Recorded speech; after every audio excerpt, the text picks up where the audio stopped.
Inside the Birds is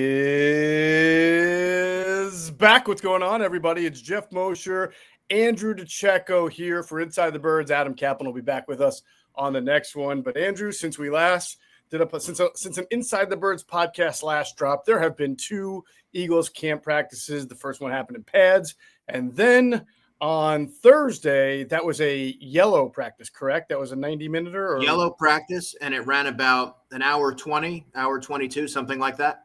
Yeah. It was, and I was probably covered in sweat just 2 minutes into the hour and 20-minute session. So listen, that was one. It was 90 degrees, but I was talking to another reporter, and the real feel was 103. So you could argue that it was even hotter out there than it was on Tuesday. Yeah. But I mean, once if it's hot, it's hot.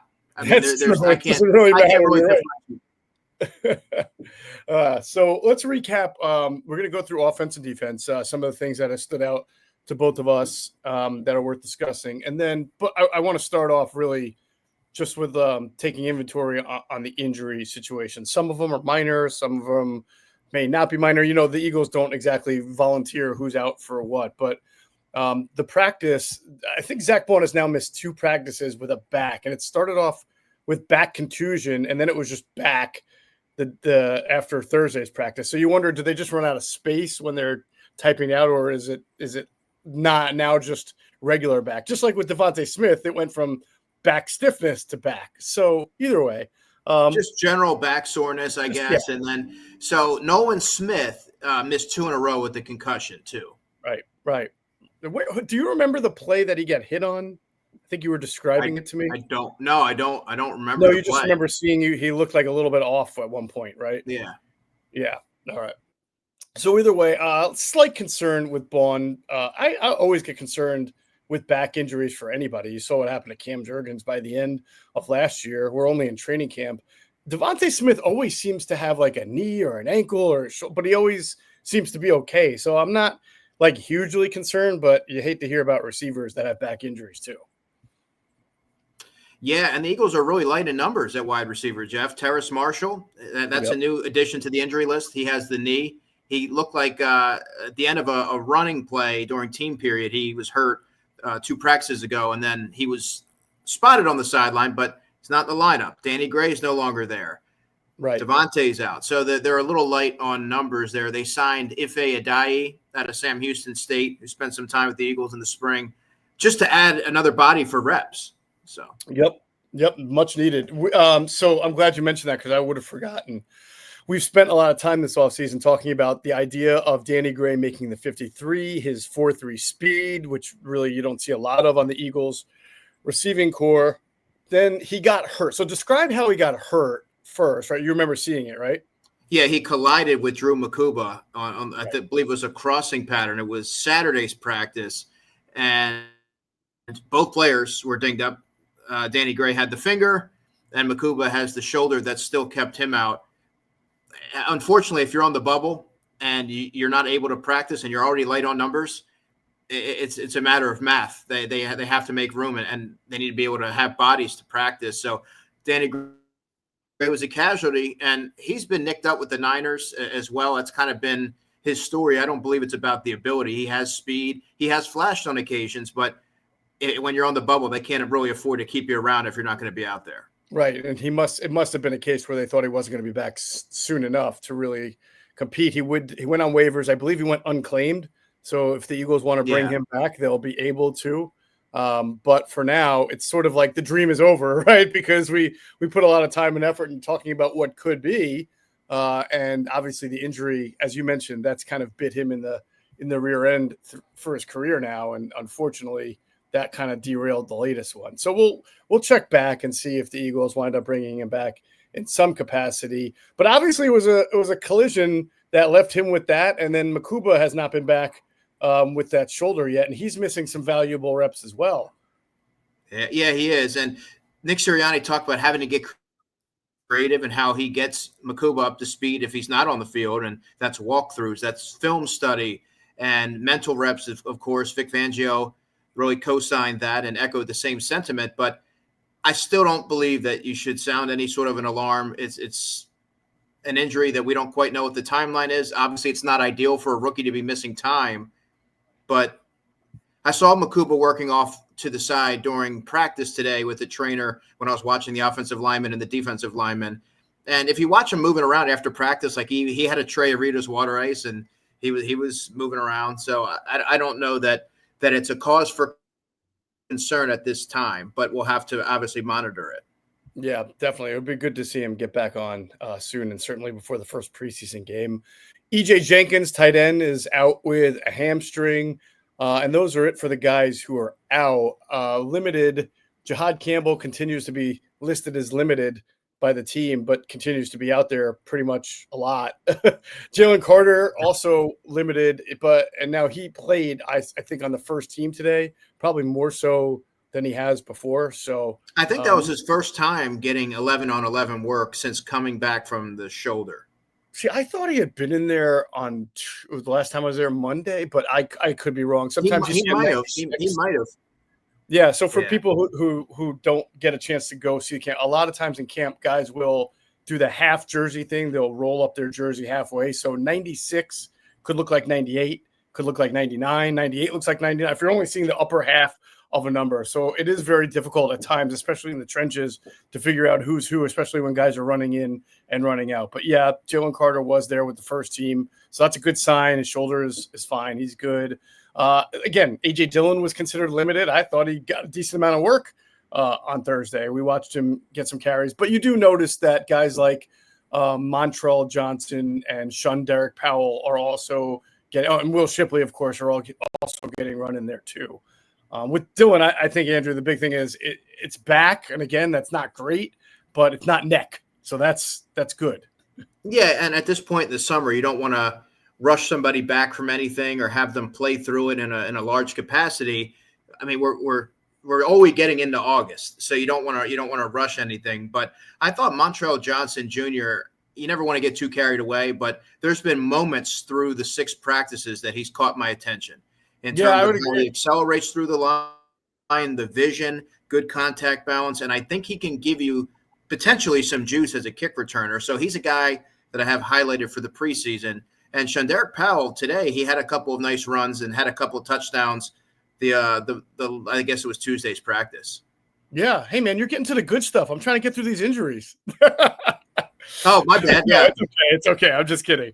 I'm kidding. But that is good. I also thought Johnson, since we're talking about it, he has some nice jump cuts, which is pretty good. So especially if you're going to play in a zone-based system. So I like that.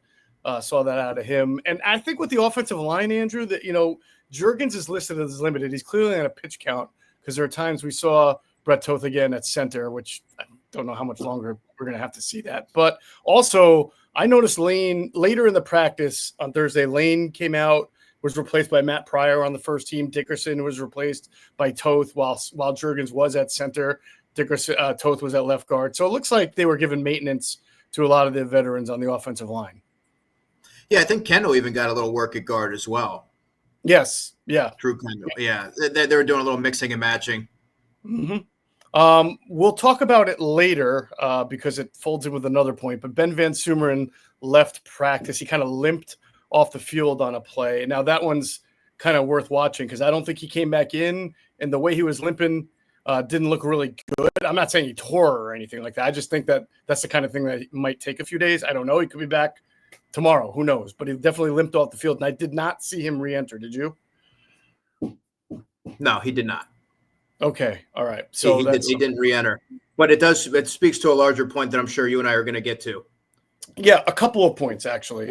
So remind me formationally, and then also what put him out of the game. Well, actually, let's start with defense. All right. And the thing that jumped out at me at defense today, and this is where Van Sumeren folds in, is, and I think we're all trying to make sure we don't fall into our trap of putting too much into training camp. So nothing I observe means that these guys are infallible, or if they have to play a lot, that an opponent can't scheme around their weaknesses and exploit them. But for what you're looking for now, baseline athleticism, instincts, knowledge, strengths like that, I think you got to be really pleasantly happy with Jihaad Campbell, Smael Mondon, and Jeremiah Trotter, not just in the Thursday practice, but throughout camp. I mean, I think these guys, especially for a longtime Eagles writer like me, who has seen probably the bottom of the barrel at that position, I think we've talked about it. Yeah, I think the athleticism and the instincts alone, maybe not with Trotter, who's less of an athlete, but more of an understanding of the position, just show a lot of they all seem to know what they're doing pretty well. Is that fair? Yeah, it is fair, and it's a noticeable difference compared to years past. But I think this collection of players, Jeff, they all bring something different to the table. They all have a different type of skill set, and we're not even including Nakobe Dean yet. Obviously, he's on the PUP list, but he's another player that when you look at some of this optionality that some of these players provide, there's a chance you can get multiple of these guys on the field at once. But you have a young player like Campbell who's ahead of schedule. Mondon Jr. I thought had a really active day. Trotter Jr. has been one of the shining stars at training camp through 6 practices. And, of course, Zach Bond being the all-pro that he is. Obviously, he's not practicing currently, but they have a really good balance there of talent. Yeah. I spoke to someone who will remain nameless here, but this person said, Bobby King, man, he's doing a great job. And you know what? He's sort of like the Wizard of Oz. Nobody talks about the inside linebackers coach. You wrote a great story about him last year during the Super Bowl, but no matter how much pub he might get here and there, people are not going to associate the success with Bobby King, but they probably should because he's doing an excellent job. I know you have talked with him specifically about his emphasis on block destruction, which brings us to why Ben Van Sumeren was limping off the field because Jihaad Campbell – and he might get a little talking to because he's probably been a little overly physical in camp. Dallas Goedert talked about it too. Jihaad, was it Campbell? Yeah, Campbell's the one who kind of lit him up. Yeah, it was Campbell. Lit him up. And remember, they're not in pads on Thursday. He lit him up.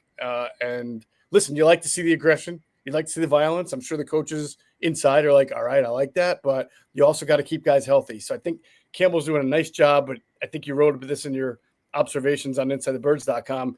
It's probably going to have to dial it down a little bit. Yeah, and it says a lot if you're knocking someone like Van Sumeren to the ground. Van Sumeren's a very physical player, but this is now a series of events because it was trying to punch the ball out from Tanner McKee on one practice and tackling Dallas Goedert on a crossing route. Then today he brought down Keelan Robinson after a run. Now, these aren't hard hits, but he's taking players down to the ground. But the big one, of course, is the one that you outlined, Jeff, with Van Sumeren, and he didn't return to practice. We'll obviously have to wait and see what transpires, but he does need to ratchet it down a notch or two because he can't do that. You can't injure your own teammates. Yeah, at some point, and I would put my money on Landon Dickerson. Some big offensive lineman is going to go up to him and knock some sense into him, or try to start at one of those camp melees. Yeah, Lane would be number 2. It was either him or Lane. Yeah, that I could see doing that. Or I could see Mailata, who's become a real leader of this, at least getting in his face and telling him to cut that out before he got really physical with him. But you never know. But yeah, he's got to tone it down, and we'll see because Van Sumeren. We'll talk about this on offense. I observed them today on Thursday playing a ton of 12 personnel, 22 personnel. They are real. I thought there was more of that than 11 personnel. Now, granted, they're a little banged up, right? You mentioned this. No Devontae Smith, no Terrace Marshall. So that might have been a reason too. But, Van Sumeren's going to be a part of their package if he makes the team and they use the fullback. So got to keep that guy healthy, especially with him coming off the knee injury. He's also a core special teamer. Good point. And you never know. If you go light at tight end, you keep 2, let's say. Van Sumeren offers some optionality there as well. Really good pass catcher. So he does have a little bit more of a larger role than just a handful of plays as a fullback. He provides added value elsewhere. Yeah. Now, Mondon made a similar play in that it looked like Steen was wrapping around like a pull, and Mondon came around and look, he didn't put him out the way NolanSmith put out, Trey Smith or Elgton Jenkins, but he drove him back, and that was a thud. And Mondon is a guy that we've talked about with good speed, good athleticism. I thought there was an example of a way a linebacker can turn speed to power, where it's not exactly a pass rush, but a block destruction in a play. And that was a really impressive play from Mondon. Yeah, he plays with a lot of physicality, Jeff. I've noticed him whenever he's attacking the line of scrimmage or even just in pursuit of the football, there's urgency. Now, he did not shine particularly the other day when the running backs were in pass pro versus linebackers. I thought he lost more than he won in terms of that. But and he's of slighter build, but he is a sharp, instinctual player and plays bigger than his size. He's about 6'2", 224. But I think that when you look at what he's been able to do thus far, you have to be pretty pleased if you're the Eagles. Yeah, and we've talked about this and written about this. Trotter has had a really good camp as far as knowing where to be, the instincts, the playmaking. I mean, he's just really he reminds me more and more as I watch him of TJ Edwards in that he's not going to blow anybody away with the testing, but he will blow everybody away with his just ability to be in the right place at the right time. And it's hard. It's going to be hard to make a big play against him unless he is just out sped by like a crossing route or something. You know what I'm saying? Like he will always be in the right space at the right time. And that to me, it was TJ Edwards to a T. So Edwards obviously was a little bit bigger, but I think Trotter's actually more instinctual. And I agree. He always seems to know where the football is going. Their ability to read and diagnose, the play recognition, these are all hallmarks of his game. And all of those qualities are typically what Vic Fangio looks for in off-ball linebackers.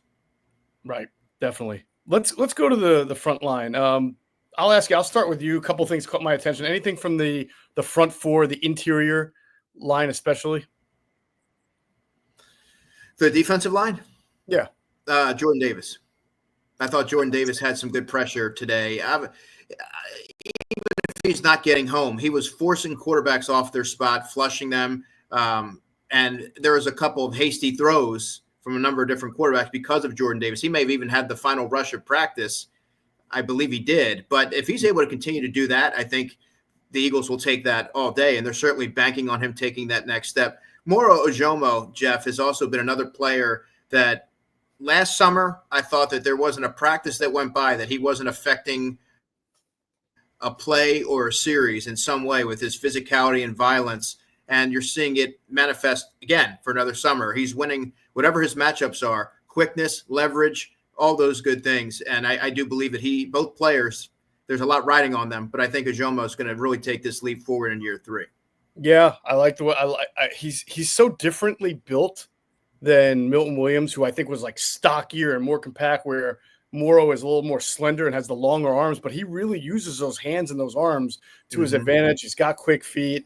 Yeah, I'm excited to see his development, see where it goes. And then, the thing I always do to check myself is then I'm excited to see when the league sort of notices how do they counteract and what does he do to counteract that, which is always sometime, 5-6 games into the season. I had Jordan Davis and Jalix Hunt as sort of a sandwich sack on that last play. Right. Yeah. I wasn't sure if Jordan provided it, like the initial pressure, or was the cleanup guy, but they were both right around. I think it was Jordan that provided the initial pressure. And how about Josh Uche? There was a handful of plays today that I thought that he really acquitted himself well. Particularly, I mean, there was Dallas Goedert blocking him, granted, but he, shed the block. He got around the edge, forced JalenHurts to throw an ill-fated pass down the sideline to Jahan Dotson that fell incomplete. It's a small play here or there, but I think that he's outperformed to this point Azeez Ojulari. Yeah, that's an interesting point because it made me think of last year. We probably hadn't reached that time yet at this time. We're only a week in. But maybe, 5 or 6 days from now, last year, I think we were all starting to wonder when Bryce Huff was going to show up, right? And starting to feel that way a little bit about Ojulari right now. I know it's in him. I know he's a good pass rusher, and I'm not going to sit here and say this guy lost it all or training camp is indicative of anything.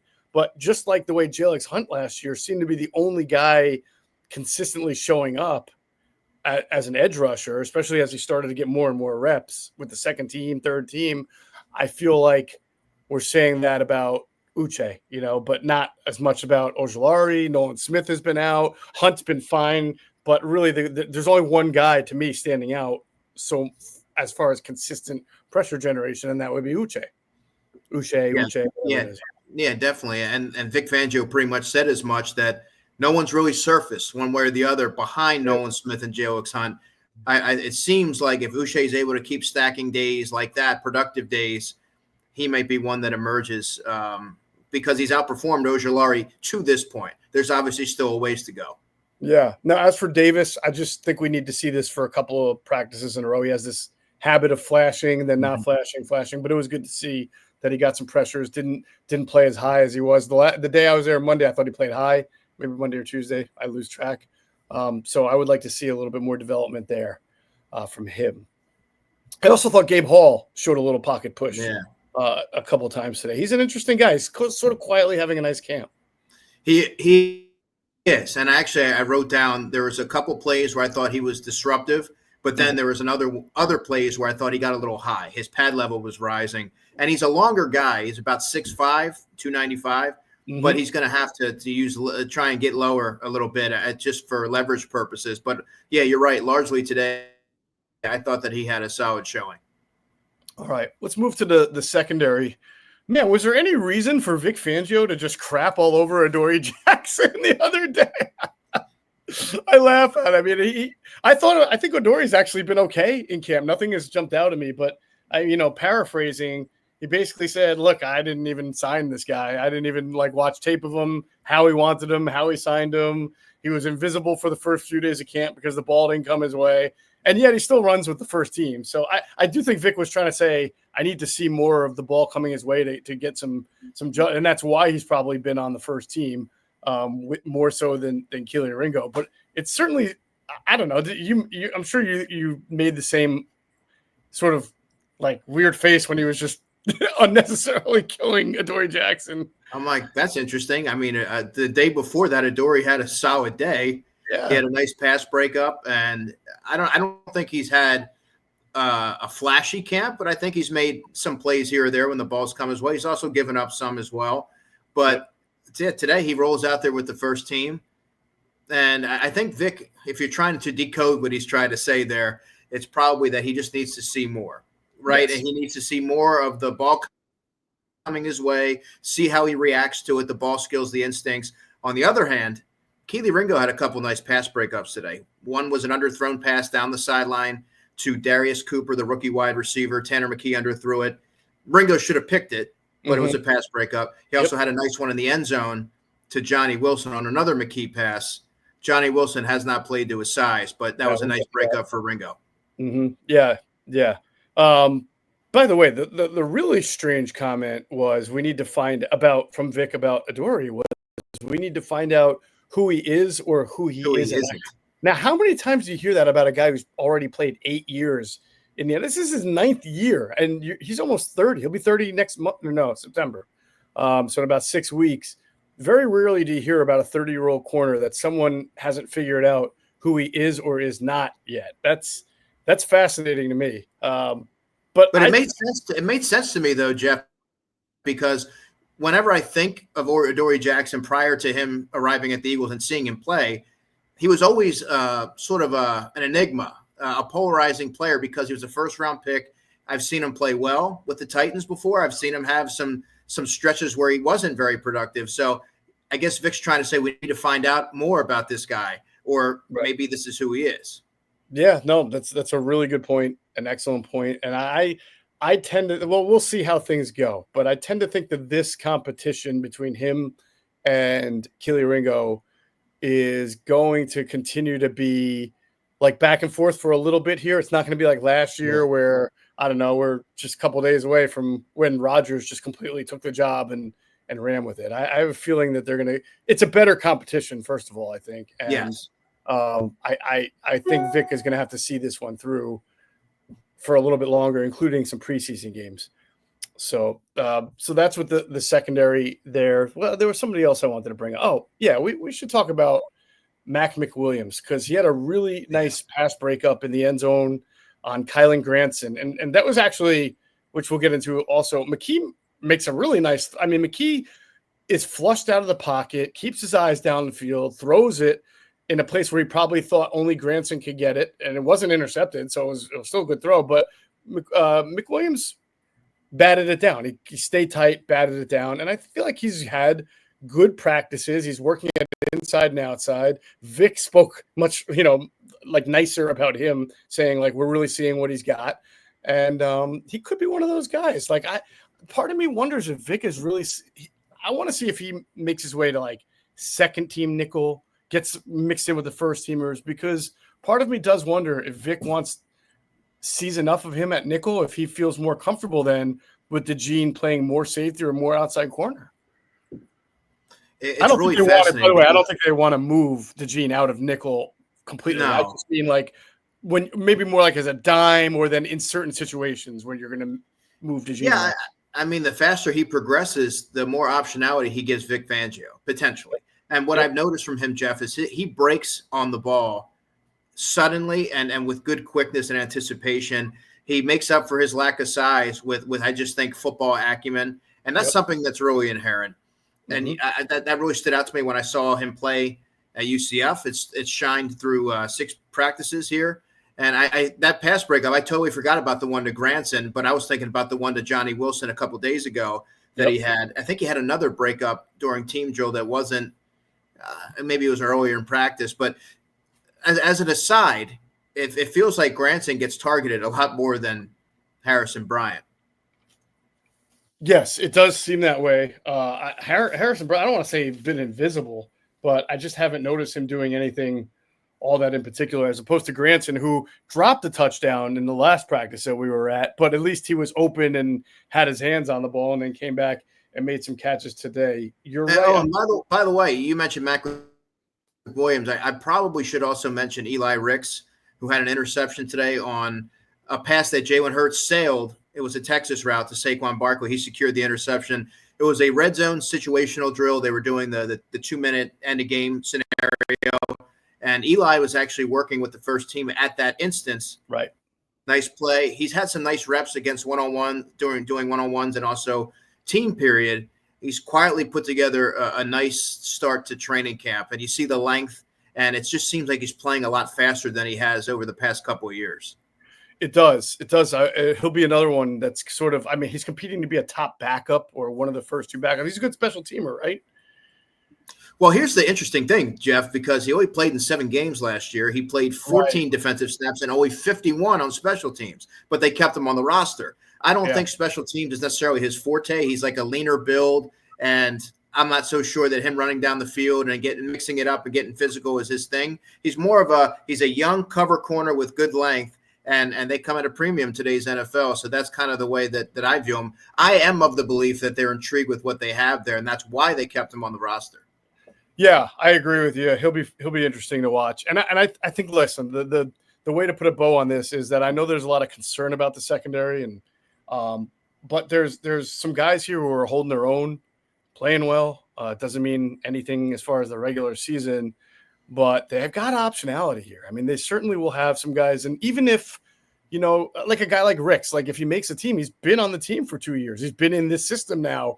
This is year 2. He's been on the team for 3 years. This is his second year of this system. So you'll get guys who are at least comfortable. They'll know what their responsibilities are. They know what their roles are. You see that kind of continuity, and that's a good thing. And not to mention, Mitchell, DeJean are really high-end players. We're having Mitchell more so than DeJean, but Mitchell's having a really, really good camp, I think, from what I've seen so far. They'll figure it out with safety. I just, we already talked about the inside linebackers. We know the line is going to have its guys. I think people can think that, yes, this defense might take a little bit of a step back, but I don't see it being like a hemorrhage or anything like that. I think that there's some good young talent here. Yeah, and that's the whole point. It was an season of maintenance to ensure that they have that young nucleus intact and then really build around that. They have a lot of intriguing young pieces. Now, the question now becomes, how quickly can they all blend together and absorb that defense, because it is kind of complex depending on what position you play, let's say safety or linebacker. But from what we have to go off of right now, it seems like they have a lot of different components that I think can fit into this puzzle. Yeah. Looking forward to that first preseason game next week against the Bengals. Sky Motor Cars in Westchester is a different sort of dealership. All it takes is one look at their Highline pre-owned vehicles that people over the country want and need. Owner Brett Schulter, make sure you don't spend a dime of your money before you purchase the car. Sky Motor Cars allows you to make all the decisions regarding your next vehicle. At Sky Motor Cars, you never have to spend more than necessary. Visit SkyMotorCars.com today or call 610-918-7225. So as we transition to offense, I want to make a big picture observation. I think I talked about this with you on the sideline.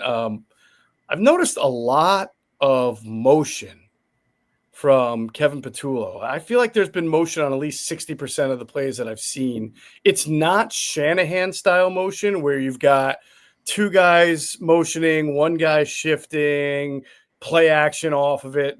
I'm not saying that at all. This is more of your traditional West Coast style of motion, but it's involved the tight ends a lot. And sometimes you see slot receivers motioning a ton, but I've seen a lot of tight end motion. In fact, there was a play where Goddard started off in the right slot, motioned to the left, then ran a corner from the left, and Hurts hit him really beautifully along the left side. And I just keep I've been really paying attention to this when I'm there, making notes on when I see motion out of what personnel groupings. And it's because someone asked me on Twitter, what's Kevin Patullo doing from a motion standpoint? And I said, it looks like to me he's using quite a bit of it. I said, but not Shanahan style. And then someone responded, well, why would you use Shanahan as an example instead of Kellen Moore? And I said, I didn't respond, but my thinking is, well, Kellen Moore didn't really do last year with the Eagles what he did in previous time. He adjusted to the personnel. He used motion, but it was here and there, sporadic compared to how he had used it in the past. And I'm not talking about percentages. I'm just talking about how many moving parts there are at one time. But here, again, you're seeing it more. And then I think you noticed Will Shipley took a nice little jet sweep off motion up the right sideline. So I think it's fair to say Kevin Patullo is doing some things that we didn't know he would do here. Yeah, exactly. Ainias Smith, I think, on occasion has as well. I wrote that down today. There's some new wrinkles, and that's to be expected. I believe Adam was telling us that he believes it's going to be largely a West Coast offense. So that's what I'm expecting to see. But there is going to be a little bit of flair. We've seen some of that. But again, we go back to sometimes whatever you see in training camp isn't always indicative of what you're going to see in the regular season, because we just go back to the pass receiving, the running backs, and the midfield usage with Dallas Goedert last year as well. We hadn't really seen that translate over into the regular season. But, I mean, you have to like what you've seen thus far, because there is some fresh concepts in there. It's a great point. I'm saying, I'm seeing all this motion, and maybe Kevin Patullo after each practice with the offensive staff is saying, look at all this motion we ran. It didn't really get what we wanted. It's not, we'll keep doing it because we need to do it, but it may be something they run a lot and then determine that it's really not helping them the way they did. So that's another way where what you see in training camp doesn't always mean, it's an evaluation thing. It doesn't always mean it's going to happen when the regular season starts. But I do think with a guy like Ainias Smith and a guy like Shipley and a guy like Avery Williams, if he winds up making it, and then these flex tight ends, Goddard, Granson, whatever, you probably have the opportunity to use it more to your advantage if you wanted to. Yeah, and that's interesting. Granson would be a great fit for that because, I mean, I talked to him the other day, all the different things that he's done, H-back, out of the backfield, motion, out wide, he can do a lot of different things. So if you're trying to implement that, that would be another puzzle piece. You talked about Avery Williams and Ainias Smith and some of those guys. Kylan Granson would be a nice fit as well. Yeah, I wrote it down. One of the first plays I wrote down in my notebook, Granson, it was 12 personnel, and Granson lined up on the left side offset, behind, I think, Goddard, and he motioned out of it to the right. So I'm like, so they're actually using him like an H-back there. That was pretty interesting. So that's good stuff. It's just good to keep an eye on. Let's talk about quarterbacks. I mean, the Hurts interception, as you mentioned, it was just he sailed. It's funny. Barkley ran a Texas route, and Goddard sort of ran a shallow dig behind it. Yeah, he put his hand up, and I wasn't sure if that ball was going to Barkley or Goddard, but either way, whoever it was an overthrow, and that led to the interception you talked about for Ricks. I want to talk about McKee though. because I thought he was really impressive. I thought he's been impressive. His whole game is predicated on getting the ball out quickly. And I know you wrote it in your observations. There were a few times where he's using the middle of the field and getting the ball out quickly and really splitting those seams a lot. Yeah, there was a play that he hit Darius Cooper in stride on a crosser for a big gain. He had a nice connection with Johnny Wilson on an intermediate throw over the linebacker. I think that might have been Lance Dixon. Did the same to Nick Muse as well. Just really good timing and pinpoint accuracy. He gets rid of the ball and processes things very quickly, and that's noticeable. There's at least 4 or 5 passes today that were notable, I thought. Yeah, and that's kind of those 2 passes you mentioned. They came back to back. He hit Muse right on the right seam really quickly. And then he hit Johnny. It's almost like because the Eagles were in the same defensive formation, so he's like bam, bam, right seam, left seam. Working the ball around. That was impressive to me. He's been solid. Yeah, the one that stood out to me though, you also mentioned it in your notes, but I had it circled in my notebook. There was a play. I think it was a little bit of a play action. He fakes the handoff and he let the defense converge a little bit. And at the last second, he kind of poked it over the middle to not Muse. Was it Latu who kind of stumbled, but then got the yards? Yeah. So that was intentional. That was a play action. Let the defense suck the linebackers and everybody else in, and then bam, throw it over. And in all 3 of these instances, the receivers, and surprisingly, they're all tight ends, right, were able to get extra yards. And on that one, Latu fell, but he didn't have his knees on the ground. So he was like kind of crawling on his feet, right, to get extra yards, it was good to see. But I think that all of that was possible because McKee, A, delivers quickly, and B, is hitting guys in stride. Yeah, exactly. And it's timing based, and it's keeping the offense on schedule. You often hear Kevin Patullo mention that. And that's something that I've noticed from McKee through 6 practices. There you go. Wilson, I have to agree with you 100%. I feel like if this guy's going to make the team, he's got to figure out a way to make his 6'7" body advantageous as more than just the blocking wide receiver. Year 2. I feel like he's not played like 6'7". He hasn't. I was expecting a little bit more competitiveness and attacking the catch point, pulling in those contested catches. I mean, we just talked about McWilliams having a pass breakup. McWilliams is 5'10". Johnny Wilson's 6'6". I didn't think that he gave a particularly good effort on that play. And when you're a rangy receiver like that, utilize that to your advantage because you have a skill set that not anybody else has. It's not very ordinary. But then you look at someone like Elijah Cooks, Jeff, and I'm not comparing the two, other than to say they have a similar frame. And I think Elijah Cooks does a much better job in terms of using his body and different things like that to his advantage, whereas Johnny Wilson has come up small in many of his opportunities, and hasn't caught the football with a lot of consistency. Yeah, now to go back to Elijah Cooks, he nearly made another highlight reel play. Was it McKee who threw it to him? It was McKee. Yep, it was McKee. And I think it was on a blitz because it did look like a one-on-one situation where he threw it to, down like a go route to Cooks, who beat the corner by just a step. I don't think Cooks is the fastest guy in the world, right? He doesn't really separate particularly well. He uses his frame to kind of play above the rim. Right. So he went up between the corner, and I think the safety was a little late to get there, but he couldn't come down with it. Or else it might have been a touchdown because it was right around the pylon. Yeah, it would have been a touchdown. He had 3 practices in a row where he's flashed, and then if he were able to come down with that today, I mean he would have already have done more this camp than Johnny Wilson, and that's not an exaggeration in any sense.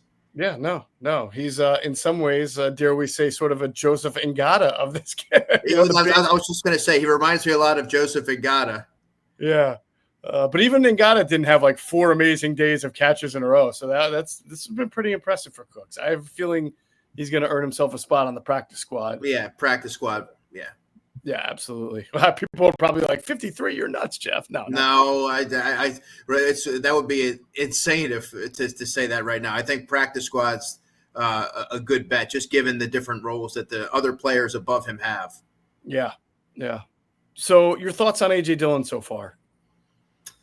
I didn't really know what to expect going into training camp with A.J. Dillon. But I think, Jeff, he's looked kind of as I expected. He hasn't dazzled one way or the other.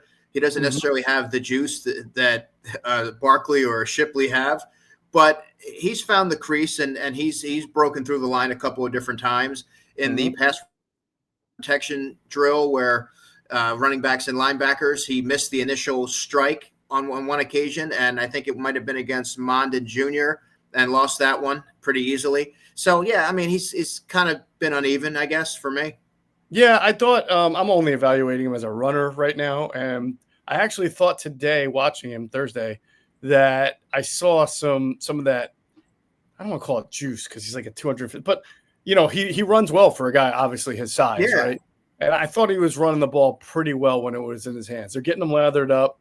It's good that he hasn't had any neck issues right now. I would say he's doing what he needs to do to make the team as the number 2 or number 3 running back. Even with the impressiveness that we've seen from, say, a Montrell Johnson or even a Shunderick Powell's not going to make the team. He'll be on the practice squad, but he'll be somebody that flashes in the preseason, probably. Right. People will love him, but I would say so far so good for A.J. Dillon. Yeah, no, I think you have to be pleased if you're the Eagles because you know what you're getting with his skill set. He doesn't necessarily have the home run hitting ability, but yes. Now, your boy Will Shipley. We talked about him taking a jet sweep. I thought he had a pretty good, was it a blitz pickup or a pass rush? Somewhere he had to step in and take on a linebacker. Lance Dixon. Yes. It was Lance Dixon. We saw, Yeah. It was. I thought, and that is going to be the determining factor, Jeff, in getting Will on the field more this year. It's not about his pass catching. It's not. He has unique qualities, but in order to get playing time, to carve out a role, you have to prove that you can pass protect, and that's been something that he's been working very, very diligent on to make sure that he's able to have that area shored up. Yeah, and everybody should check out your story on him on InsideTheBirds.com. He's talked about it, working on that, and really how that running back room becomes a lot more like diverse and multi-optional, I guess, when you consider obviously what Saquon is, but then Shipley's ability to sort of take the Kenneth Gainwell role and advance it even more as far as screens, passing game, but again, the pass pro and blitz pickup has to be there. We really haven't seen yet where he's in a situation where he has to sort, meaning like, where's it all coming from? I mean, they've thrown some blitzes at camp, but there's always that one day or two where the D coordinator just decides to dial up every single zero blitz that he's got in his playbook, and I look forward to that day. Probably more than the running backs do, but but that's a good test so far, and I think he's coming along nicely. Were you there for Michael Clay's press conference? Yes, I was. Yeah. Anything jump out to you on that? There was a question asked about Avery Williams and why maybe he hasn't been featured as much. And I think he said, well, he's still learning the system, learning the language. And he cited how integral he is as a personal protector on punt, I believe it was. But he also he was back there today returning some punts. But I think Ainias Smith is an interesting guy in this equation, Jeff, because he does have some juice, and he was a productive returner at Texas A&M. Michael gave me a good answer on what he's seen from Ainias, and I think that based on what we're seeing, that could go a long way in him maybe elbowing his way into the roster consideration if he really can showcase some qualities as a good returner in the preseason. Yeah, I mean, if the Eagles had to make a 53-man roster today at wide receiver, that A.J. Brown, Devontae Smith, and Jahan Dotson, I think, has had a nice camp. I mean, it's not like he's done spectacular stuff, but he knows the offense, and I think he's playing well. So those three are obviously on the team. And I think Ainias, again, if this were today that we were making a decision, has shown that he would be among the 5. I mean, probably Elijah Cooks, except, he won't really make the 53, but not Johnny Wilson. Terrace Marshall was having a nice camp, but now he's, been out for a couple of practices. So there's some opportunity. It's funny. Taylor Morin, I was watching him play in the slot, and I'm like, my gosh, this guy is tiny. I forget like where Britton Covey. He's built like Britton Covey. I got that. Thank you. I got Britton Covey vibes. So, So, yeah, it'll be interesting as camp goes on and really see how this wide receiver competition plays out. Yeah, I can't wait. Danny Gray was the dark horse there, but he's no more. Right. So there's opportunities to be earned. Anybody else, we went through offense and defense that you wanted to make a note on or I might have missed here? We mentioned the two UDFA running backs that I thought had some nice moments. Yeah. Granson, I wanted to mention that I thought Granson saw a flurry of targets over the 6 days, more so than Bryant. They haven't really been able to connect too much, at least today, with Granson. There was a lot of passes that were wide or he was diving and they were short, and he dropped the touchdown a couple days ago. But I do think that he moves well and he has some positional versatility that should be appealing. Yeah, yeah. With Makuba out, obviously Sidney Brown has run alongside Reed Blankenship in nickel. It's usually in base. You're seeing Cooper and Reed Blankenship. I try to look at how they how they roll their safeties in certain packages because, Vic always starts off too high and then it changes after the snap. And obviously Sidney Brown, when they're in nickel, is the one who usually tends to get in that robber / box roll, and somebody else is the post safety, which is not all the time, but that's what I've seen mostly. But very quickly, Nakobe Dean, I saw him working before practice, doing some cone drills and pulling a sled backwards, working gradually. And then also EJ Jenkins was doing some light striding after practice. He had a sleeve over his right leg. He has the hamstring issue. And then I saw him walking gingerly off the field. So that's something that we'll all be keeping an eye on. But it was good to see both players getting some work. Absolutely. All right. So those are the observations. We'll obviously all be back sometime soon, next few days, to continue to recap what we see at Eagles training camp. That is going to do it for this episode of Inside the Birds, the leading podcast in Eagles Intel. And as always, we thank you for flying with us inside the bird.